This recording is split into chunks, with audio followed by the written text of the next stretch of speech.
झूले चलल के आल्हा क मेहरारू सोनमा रानी आ जब झूला झूले चलल है तो ज्वाला सिंह उनके सुंदरता के देख के बाहर सुंदरता ओठलाली लगा के आंख में काजल लगा के बाल में जूड़ा कमर में करधनी आ पाँव में पायल पहन के जब छम छम चलती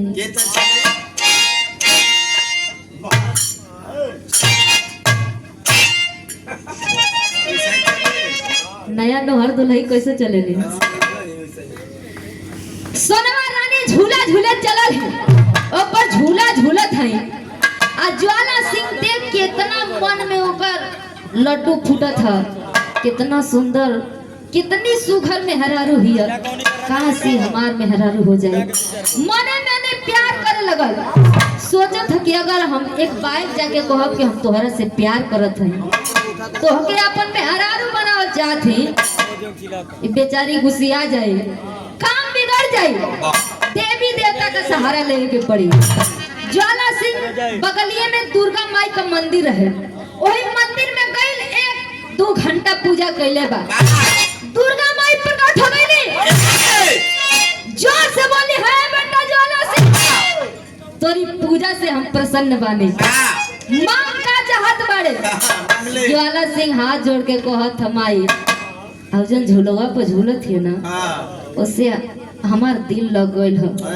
इतनी सुघर मेहरारू ओकरा से हम प्यार को ले बानी ओकरा से बियाह कइल चाहतनी दुर्गा माई डांट के बोली हो ए ज्वाला सिंह अरे पागल तू जानत हुए के कर मेहरारू है अरे मोहब्बा का शान आधा के मेहरारू सोनमा रानी है ज्वाला सिंह प्यार में पागल कहत है कि माई उ केहू का मेहरारू होखो हम प्यार तो को ले हैं बियाह कोई चाहता नहीं दुर्गा माई कहत है अगर तो के हम कह दे कि तू बियाह को लेबे तो तू हमके चढ़ावा का चढ़ाइबे ज्वाला सिंह कहत है कि पहले तू बियाह करवाइबो ना दुर्गा माई कहत है एगो औरी गड़बड़ हो आल्हा और सोनमा रानी का एगो लड़का है इंदल करे पागल एगो लड़का कमाई हो तू से बियाह करबे ज्वाला सिंह कहत है कि माई एगो लड़का का ना अगर 200 लड़का कमाई रही तो हम बियाह करब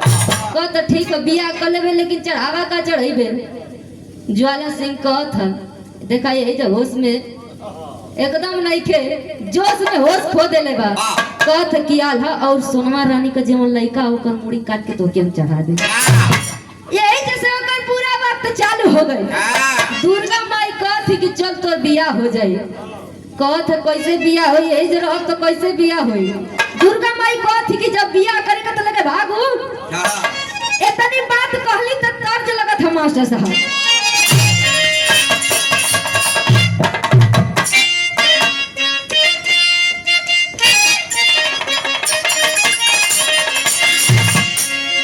हमनी के गांव में जब बारात जाला तो राती का जब बारात चला ओ दिन मेहरारू बड़ा चाव से गीत गावे लिया नाचेली राती को कैसे वही रात का नाच में गा गा के नाचेली कैसे नाचो साहब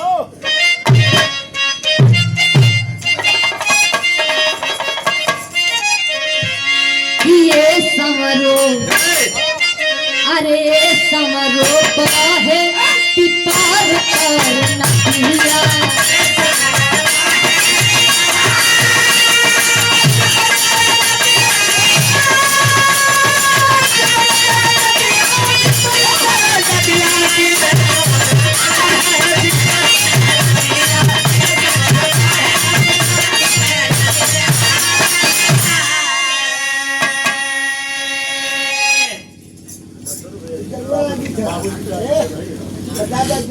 और आप पूजनीय सम्मानित मटरू भैया जिनके पिताजी का आज अंतिम क्रिया बा आपके तरफ से सुंदर 200 रुपए का सम्मान भरा महान आशीर्वाद बहुत बहुत प्रणाम बा और ईश्वर से यह प्रार्थना बा कि आत्मा जहाँ कहीं भी हो उनके शांति प्राप्त हो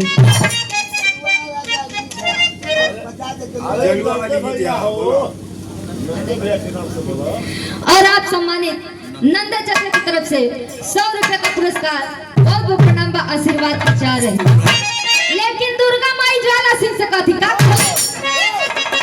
अरे ए बेटा कहिला सोना के हराना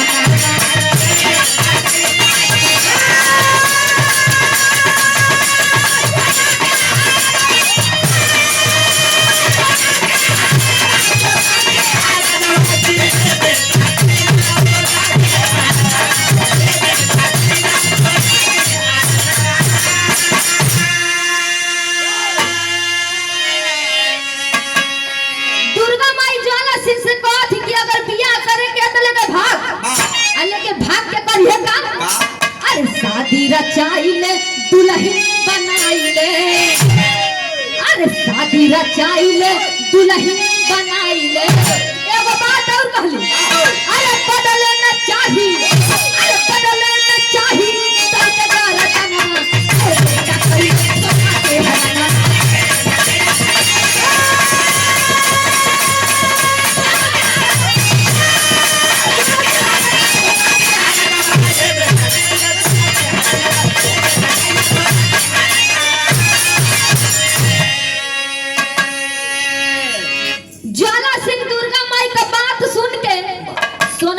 लेके भाग गए हरण के लेके गइल बा लेके गइल अपने नगर पथरीगढ़ में ले जाके अपने घर में कैद कर लेला सोनवा रानी के कैद कैले बा ज्वाला सिंह के एगो बिटिया रहल जेकर नाम रहल सुगा पंखिनी ज्वाला सिंह अपने बिटिया से कहत कि ए बेटी तोहार पहलकी माई तो मर गई देखा ही दूसर की माई बड़ी सुघर ये लेके आइल बानी एकर बड़ा बढ़िया से सेवा सत्कार करिया ज्वाला सिंह का बात सुन के सुगा पंखिनी सोनवा रानी का बड़ा चाव से बड़ा सुंदर से होकर सेवा सत्कार करत थी लेकिन ज्वाला सिंह का रहन देख के सोनवा रानी के मन में एगो डर बा का डर बा ज्वाला सिंह से कहली तर्ज बदलत मास्टर साहब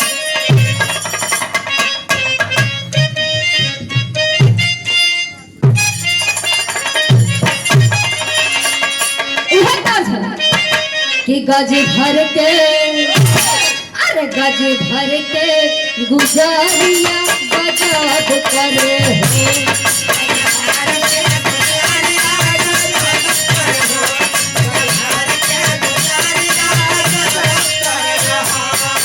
अरे जब नियारा बोलाई कि जब नियारा बोलाई तब करे हो अरे अब तब करे हो गज भर के गुजरिया गजब करे हो लेकिन सोनवा रानी के मन में डर बा ज्वाला सिंह से एगो बात कहली का कहली कि बात ज्वाला सिंह से लगली समझावे सोनवा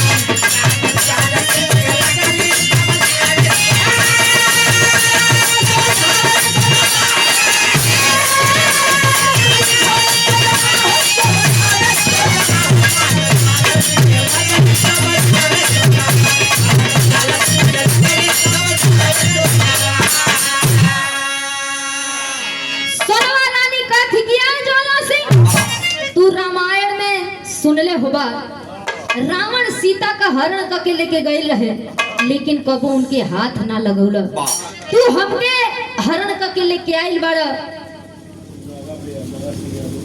और आप सम्मानित नागा सिंह यादव जी आप भैया की तरफ से 100 रुपए का महान आशीर्वाद बहुत बहुत प्रणाम ज्वाला सिंह से कहा थी कि आई ज्वाला सिंह हमार हरण करके तू लेके आइल बाड़ा लेकिन हम 6 महीना तक तोहरे सलामती खातिर व्रत कई चाहता का कहले अरे सीता से राम नाही कैलस बरियाई कहल सादेश पाप के करब हम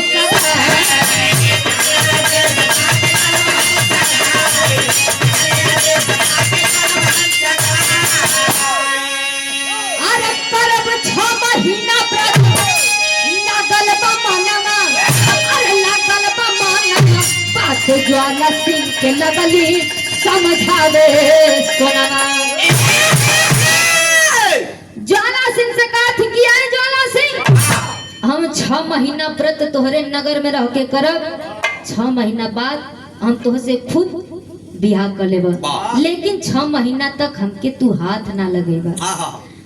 सोनमा रानी का बात सुन के ज्वाला सिंह का तो पगली, हम तो से प्रेम करीला, तू 6 महीना का 6 साल को अभी तो हम इंतजार करब, लेकिन एगो वादा करे के पड़ी तो के हमसे बियाह करे के पड़ी।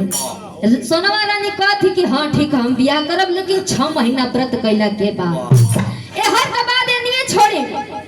ओहर मोहब्बत में आधा उधर परेशान हो भाई का मास्टर साहब तेरी लगल है।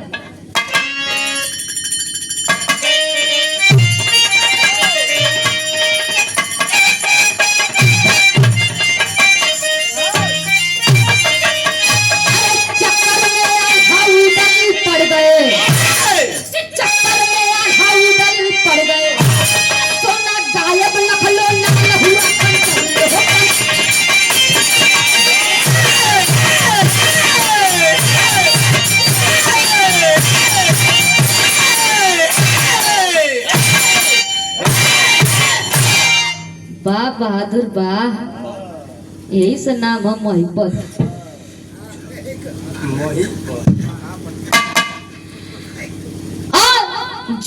ज्वाला सिंह ओनी उकुल बाड़ा सा, लेकिन यहाँ मोहब्बा में आल्हा और उदल परेशान हो कि सोनमा रानी आखिर गइल तो गइल का।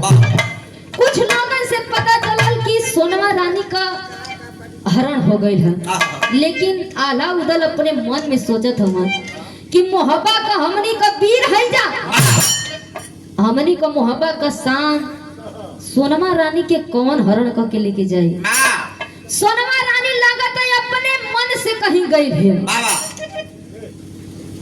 आधा उधर अपने मन में सोचत हम, कुछ समय बीतल है, उधर अपने भैया आल्हा से कहत हो कि भैया सोनमा रानी का, सोनमा भाभी का अगर पता लगाओ के है तो दूसरे तरीका से पता लगाओ के पड़ी।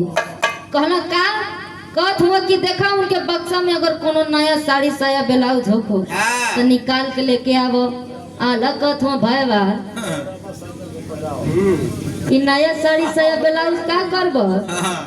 उधर कहत हो कि देखा भैया तू गरम दिमाग का हुआ, तू जाके सड़के सड़के खोजी है, हम जाके घरे घरे घुस के खोज, ऐसे सोनमा भाभी का पता ना लगी। आल्हा गइला अपन साया साड़ी ब्लाउज नया नया लेके अइला, उदल पहिरना साया तो पहिर लेला, कैसो कैसो साड़ी लपेटत हुआ, और जब ब्लाउज का बारी आयल तो बतावा भैया हमारा नियम में हरारू का ब्लाउज इनका नियम मर्द के पहिरावल जाए तो खूब होई ना, तोर के बटाम पहिरा दे की बाहर में पहला तो वहां में अड़स गए। अब उदल कहत हूँ कि भैया ये भीतरी कैसे जाए। आल्हा कहत हूँ कि चल कोनो जोगाड़ लगाओ तने जा, ओके फाड़ फूल के केहू तेरे गमछी से बांध उनके।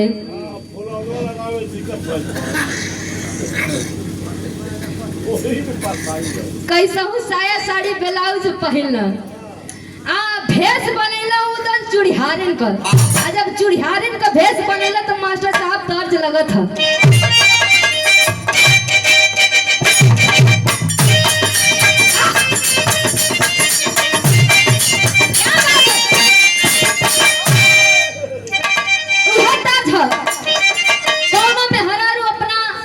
के बारे में कहे का कहे पिया परदेश, अरे पिया परदेश गइले तार, पिया परदेश गइले तार,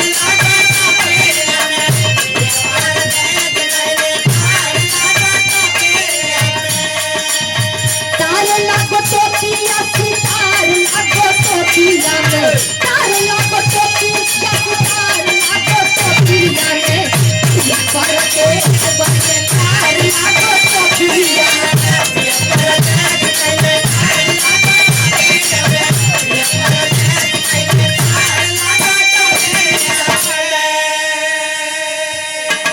लेकिन उदल चूड़िहारिन का भेष बनौले हम, कपार पर खाची लेहना दौरी, ओमे चूड़ी ऐसन भरले हम कि उ मेहरारू के पहनावे तो चल जाए एकदम के उन्हीं के ऊपर। आउ ऐसे लहले रहला कि अगर हम साइज पे मेहरारून को ले तो यही बीचवे में खत्म हो जाई, माथे ले पहुंची ना पाई, जितना घर बा कुढ़ौन में घुस घुस के खोजे के बाद ऐसे वो बड़का बड़का चूड़ी ले ले रहा कैलन का मास्टर साहब।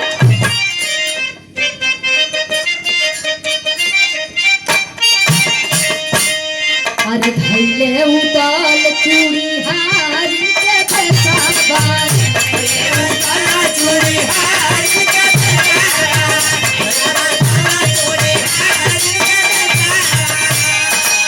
हिया रात साले सोना भाभी के काल सवा, सोना भाभी के काल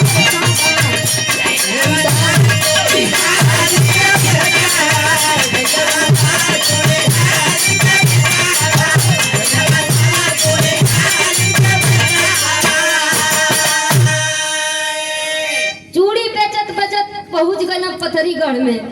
अब जाके ज्वाला सिंह की दुआरी पर चिल्लात, हम कोई चूड़ी पहन लो, मैं चूड़ी पहनाने वाले हूँ। अब अगल बगल का मेहरारू सुन के कहताड़ी सुन की बुझात तो मेहरारू बा, लेकिन बोलिया मर्दे नियन लागता है। उधरे मेहरारू है बड़ी सो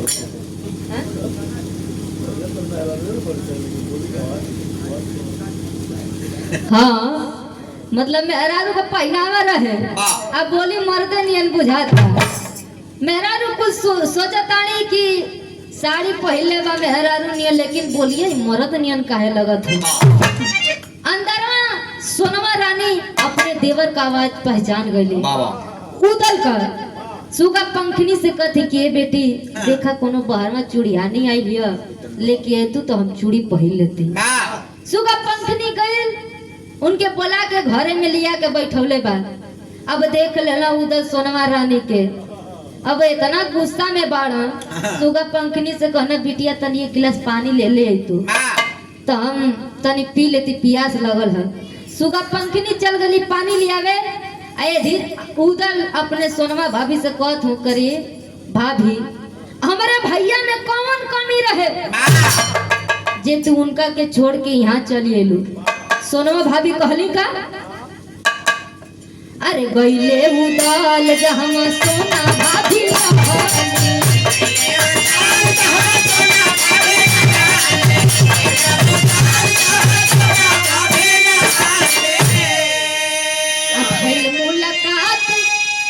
भइल मुलाकात हाला उदलत कहल।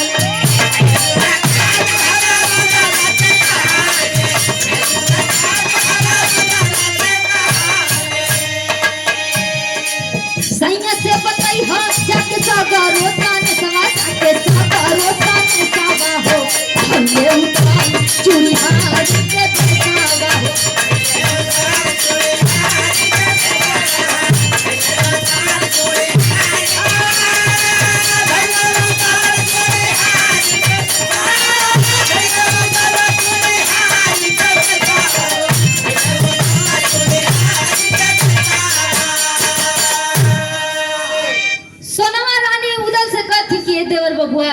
हम भाग के नहीं खे आइल, ज्वाला सिंह हमार हरण करके लेके आइल बा, और खाली हरण ही नहीं खे कैले, हमनी के मोहब्बा के देवी माई पूजमान देवी दुर्गा माई के ही कह के लेके आइल बा कि जौना दिने सोनवा रानी से बिया कले वो दिने इंद्र का गर्दन काट के राउत चरण में चढ़ा दे। ए बबुआ जाके अपने भैया से कुल बात बतावा, हम 6 महीना खातिर व्रत ले ले बानी, ये 6 महीना पूरा ही होखे वाला बा, हमार जान खतरे में बा और तोहर मोहब्बत का शान खतरा में बा।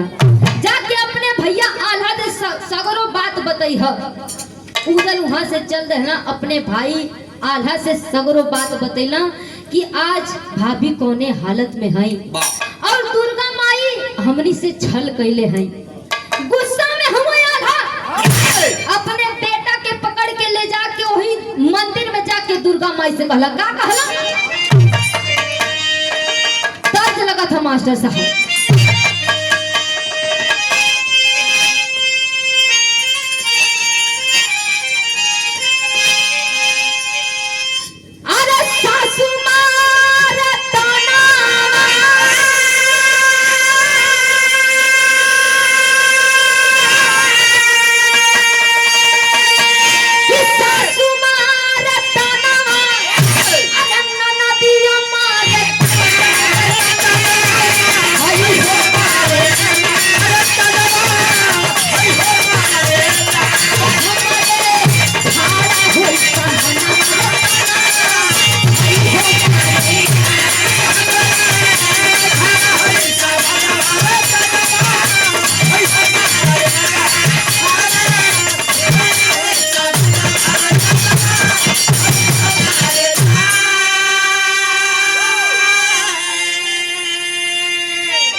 अरे सासू मारे तनवा, अरे ननदिया मारे तनवा, आई हो मारे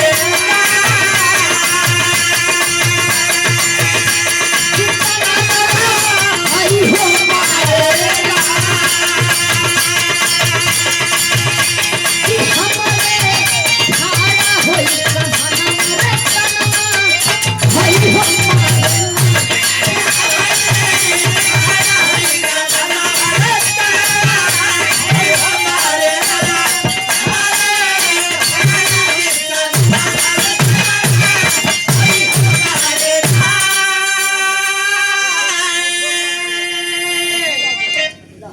देखिए गुरुजी, हमने को अभी बच्चा बने जाए, अब जे खेती लगा के चल गई है उनको नकल उतारल बड़ा मुश्किल होला।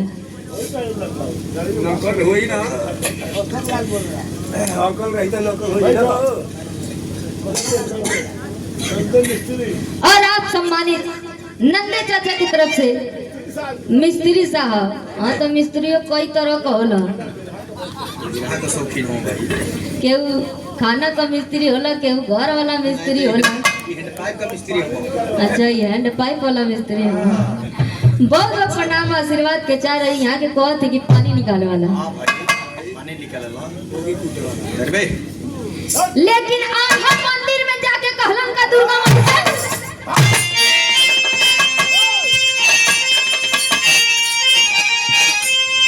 अरे मंदिर में आल्हा बोले, अरे दुर्गा से बचाना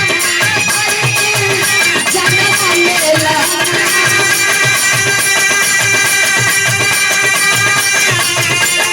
हाय तू जाना लेला, हमारे बेटा बच्चे बनाना, हाय तू जाना लेला, हमारे बेटा बच्चे बनाना, हाय तू जाना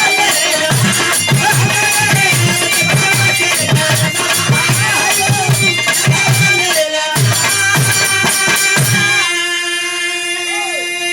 आधा दुर्गा माई से कहा थुकी है माई, हमारे पूजा में कौन कमी रहे जे तू हमार साथ छोड़ के ज्वाला सिंह के साथ में साथ देता हूँ। ज्वाला सिंह खा अपने बेटा के पकड़ के कहत हूँ कि माई तो के इंदल का गर्दन चाहिए ना, इंदल का गर्दन या झुका के तलवार में हाथ एकदम हाथ कापत है, तलवार ले हुआ, तलवार लेके इंदल का गर्दनिया काट देना। कैसे? अरे मरले तलवार गर्दन दिहले लगाई,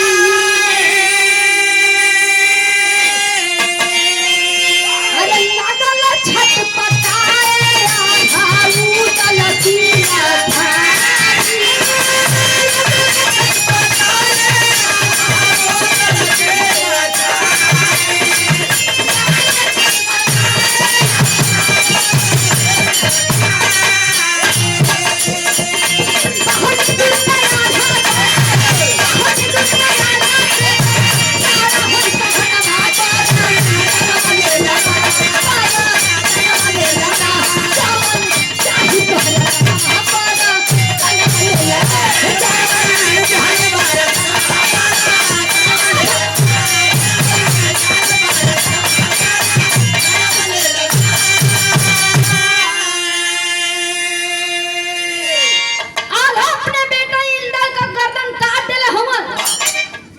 धड़ कहीं छटपटा था, गर्दन कहीं छटपटा था, दोनों भाई आल्हा उदल छटपटा छटपटा रोवत हमन कि ए माई तू का कैलू, एगो अनजान व्यक्ति का साथ दे के तू हमरे मोहब्बा के शान के गिरा देलू। ज्वाला सिंह का ये हरकत देख के माई दुर्गा खड़ी हो गईली।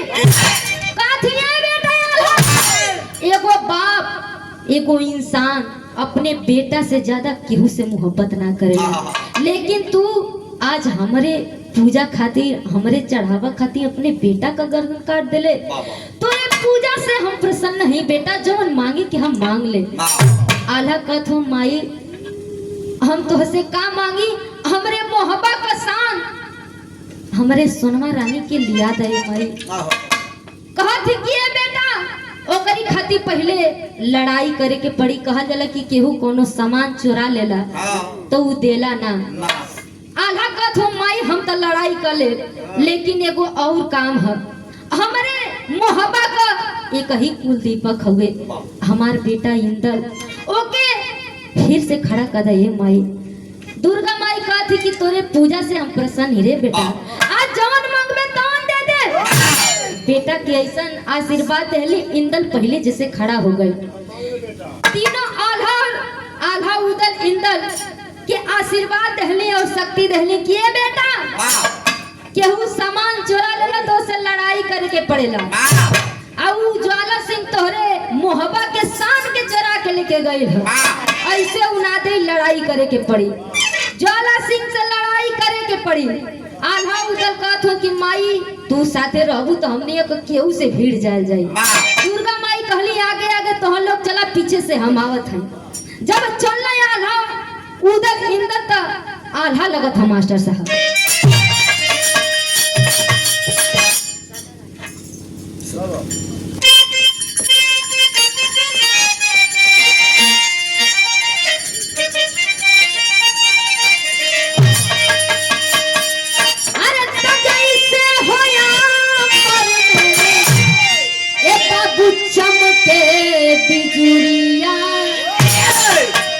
वैसे होया उदल इंदल बौखाना।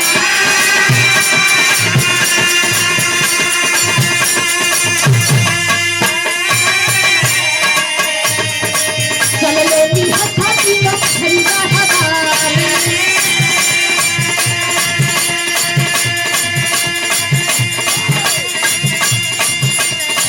जगत के सेना देखा जहमा सजलवा।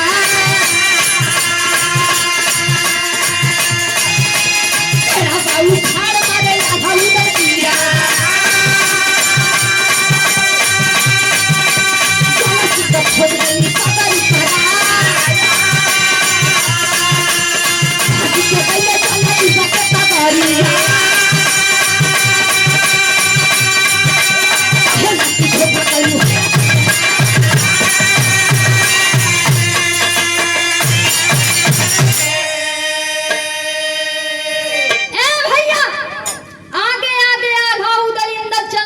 पीछे दुर्गा माई जाके पथरीगढ़ के सामने खड़ा हुआ। देखत हुआ ज्वाला सिंह अपन सेना सजा के खड़ा है। आल्हा उदल कहत हो कि इतना सेना खड़ा कैले है दुर्गा माई से कि माई हमनी का कैसे लड़ल जाए। इंदल कहत हो माई से का कहत हो भैया चाचा हमारी एक लड़ जाए। एगो काम करा, हाई जितना पातर पातर कुल पेड़ है ओके उखाड़ उखाड़ हम देत हई आ तू दोनों जना मारा। ज्वाला सिंह का जितना सेना रहल मार के वही रद्द कर देला आल्हा उदल। दुर्गा माई का साथ रहे ऐसे तीनों जना तीनों जना मार के वही जा ज्वाला सिंह के सेना के खत्म कर देला। ज्वाला सिंह मन में सोचत है तीन गो होमो सो हमारी सेना के खत्म कर देना कुल लागत जान ना बची। अपन कैसा हूँ जान प्राण लेके भागल है दुर्गा माई कहन जाके वही चरण में हाथ जोड़ के खड़ा है। ए माई देखा तू हमारे साथे धोखा कैले हो। दुर्गा माई कहती बेटा तू हमके का कहले रहले। ज्वाला सिंह कहते कि हम तो कहले रहली कि सोनमा रानी से बिया होई तो तोहके हम इंदल का गर्दन चढ़ा दे। देखा भी हो ना भइला कितना पीटत हम से। ज्वाला सिंह का बात सुन के दुर्गा माई कहती बेटा तो से हम कहले रहली कि हमके गर्दन चढ़ा दिए, तू तो जाके सोनमा रानी का मुंह निहारत रहला, रूप देखत रहला। एहर आल्हा अपने बेटा का गर्दन चढ़ा देले बा। एगो बात सुन ले बेटा, हम एगो पलटवार देवी हई जे अरे हम पूजा पाइला ओ हरे जाइला तो पूजा तो हम ना पैनी, आल्हा हमके पूजा चढ़ा देले है। यही से हम आल्हा का साथ देते हैं। अगर अपन अपन जान बचावल चाहत हवे ते एगो काम करिए, का करिए खड़ी में बतावल गई।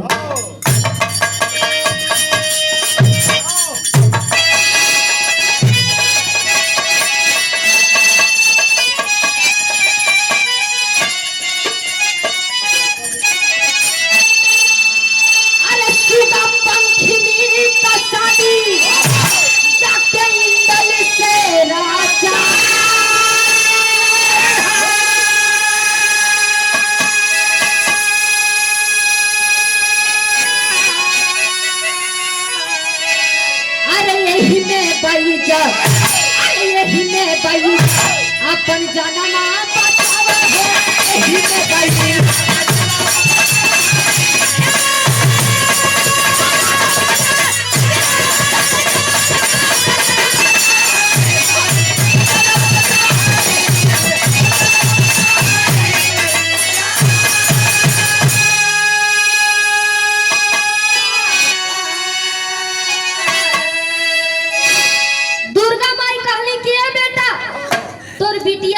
पंखनी सयान हो गई है और हर आल्हा सोनमा का बेटा इंदल भी सयान हो गल है।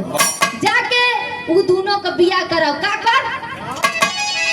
अरे दुर्गा का बात जो दिमाग में बैठवले आल्हा उदल सोना लागे सीधा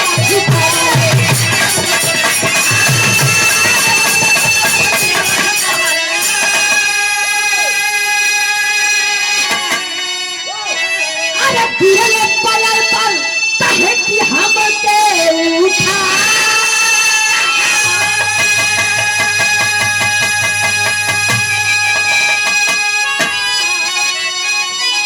अरे यही में पैसा, यही में पैसा अपन जनमा बचावा हो, यही में पैसा।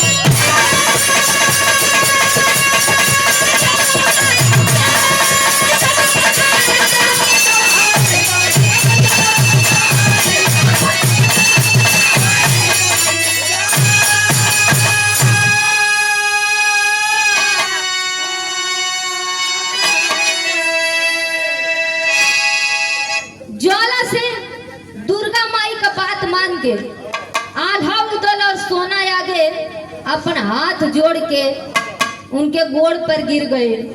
कहत हो आल्हा भैया देखो हम तोहरे मेहरारू के भगा के लेके गए तो रहनी हम, लेकिन ओके कबो हाथ ना लगौले, तोहरे इज्जत के कबो हाथ ना लगौले। एगो हमार काम करी, जैसे हम राउर इज्जत बचा के रख ली। आज हमारी बिटिया सुगा पंखनी और अपने बेटवा इंदल का शादी करा के हमारी इज्जत रख ले। आला कहत हो सरऊ मन तो करत कि तोके बेंगड़ बेंगड़ मार के जब पटक दे, लेकिन सोना रानी कहत है कि सैया सुगा पंखनी बड़ी चरित्रवान हिया, बड़ी बढ़िया लड़की हिया। ज्वाला सिंह से एकदम में ना पड़ल हिया, ज्वाला सिंह तो एकदम परछाई तनको नहीं के गई, एकदम एकरा चरित्र में कोनो खोट नहीं के। अगर एक हमार पतो बना दे तो बड़ा बढ़िया रही, हम अपन बिटिया बना के रखब। ज्वाला सिंह और आल्हा उदल दोनों तीनों जना अपन समधी बनल हुआ। सुगा पंखनी और इंदल का बड़ा धूमधाम से शादी रचावल गई। यही से वो दोनों जना का दुश्मनी खत्म भई। आज ज्वाला सिंह का बुद्धि खुलल कि केहू के सामान पर हक ना जमावल ला। यही जैसे हमारे बिरहा का अंत भइल मास्टर साहब आखिरी में।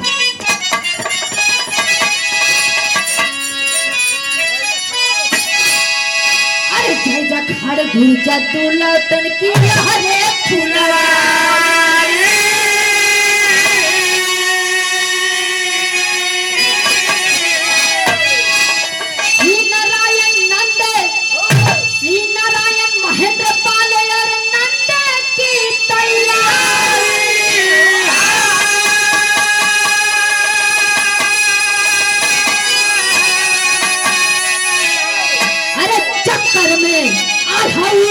पड़ गए।